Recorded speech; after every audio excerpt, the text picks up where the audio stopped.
ድልድይ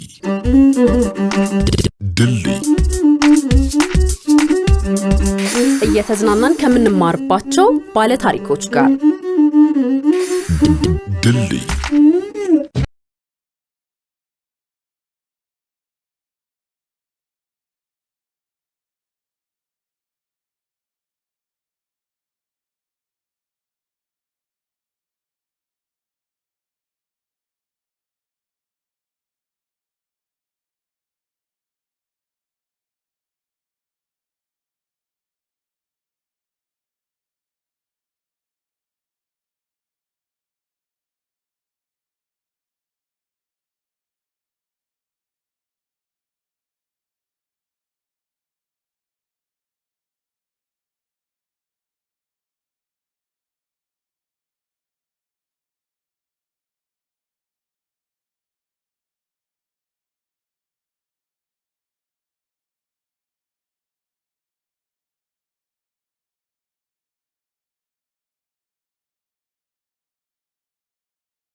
ባከየንን ቆሻሻ በመስኮት ጣል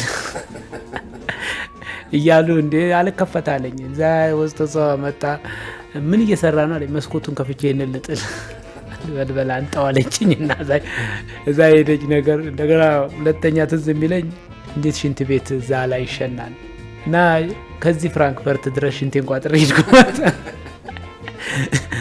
ከዛ ሌላው እዛ ቤልጅየም ከገጠመኝ አንዱ ብርዱ የአገሬ ብርድ አልሆናል። እዛ ዝንደስ በቃ ማለት አገር ቤት ገጠር ሆነ ይንቀጠቀጥ ነበር አይደል? እዛ ግን ቤልጅየም ስገባ በቃ ተገጥሞ ቀረኝ። በቃ በህይወቴ እስካሁን ድረስ መጀመሪያ ያየሁትን የቤልጅየም ብርድ የትም ቦታ አላየሁት። ድልድይ ያንን ስኬትን ጠብቀህ መጓዝ እንዴት ነው የምትችለው? ማለት እንዴት ነው ማለት ውስጣዊ ጥንካሬው እንዴት ነው የምታገኘው?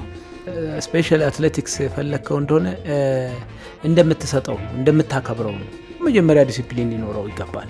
የጸባይ ጉዳይ የምናምን ጉዳይ አይደለም። ኦፍ ኮርስ እሱ አንድ ነገር ነው። ግን ምን ያህል እያንዳንዷን ነገር ምልክ ትኩረት ይሰጣታል ለትሬኒንጓ፣ ለምግቧ፣ ለሚተኛት፣ ለሚያርፋት፣ ለሚሄድባት፣ ለሚወዳደርባት።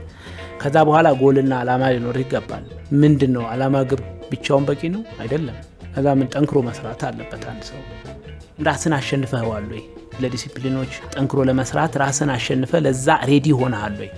እነዚህ ነገሮች ሰዎች ማድረግ ከቻሉ መሆን የሚፈልጉትንና ወደፊት ያቀዱትን ነገር ማድረግ ይችላሉ።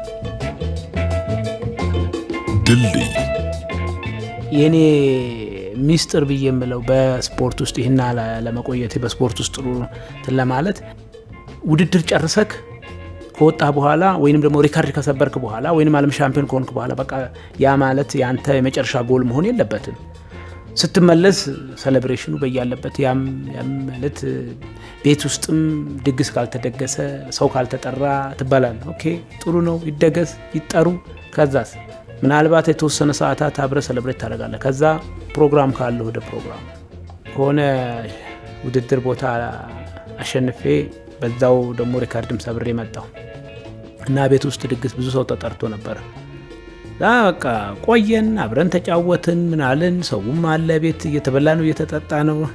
እኔ አቁነጠነጠኝ። ሰዓቱ ሲደርስ ማድረግ የምችለው አንድ ነገር ብቻ ነው። ቤት ገብቶ በፊት ለፊት መውጣት አትችልም። በበር አንድ በር ነው ያለው።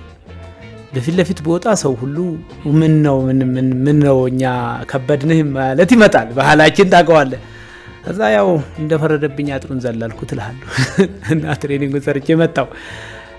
ያ ማሸነፍ ዘለቄታዊነት እንዲኖረው ደስታው ሁሉ ጊዜ እንዲኖር ከተፈለገ ያንን ኪፕ ማድረግ አለብን። አለያ የዛሬ ደስታ ነገ ደግሞ ተመልሶ ሀዘን ሊሆን ይችላል። ሀዘኑ ምንድነው? ስትሸነፍ ሲያይ በቃው እንግዲህ